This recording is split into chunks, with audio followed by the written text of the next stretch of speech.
Hey guys, stays on Schizophrenia and Fueling the Fire. Schizophrenia and Fueling the Fire. But before we get to this, please allow my brief prelude.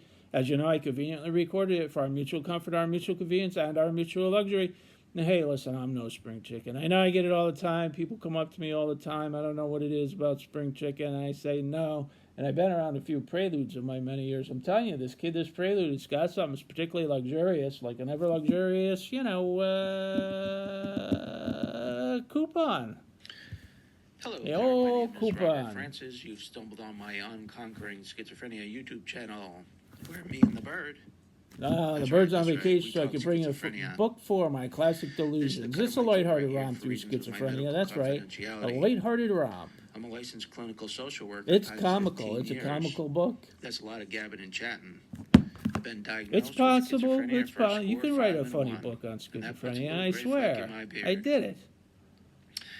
Thank you for joining me on my channel. Now to topic. Don't fuel the fire. Sometimes we're our own worst enemy, where with our symptoms and everything, we lean into them and make them worse.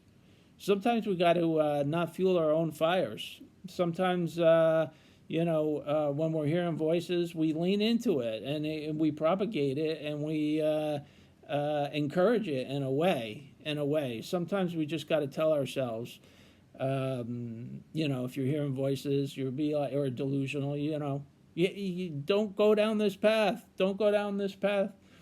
Sometimes we're the ones that add the fuel to the fire.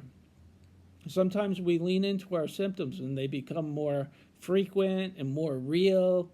And we make them more real by fueling the fire.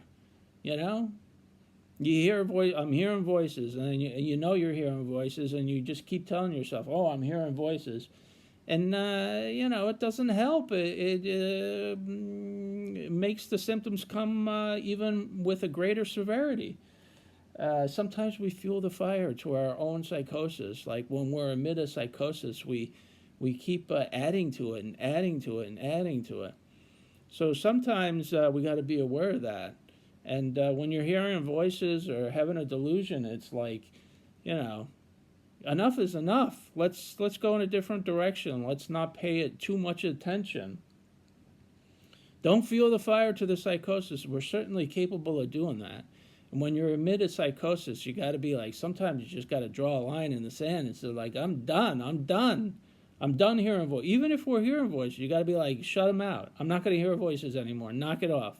I'm done.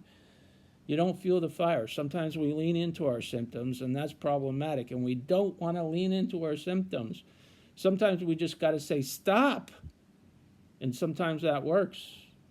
Like a coupon. Sometimes we used to cut the coupons out of the Sunday paper, and now everything's digital, so I haven't had a rebate in quite a while. So, all right, I'm going to go search for a coupon and not fuel the fire. We'll see you next time.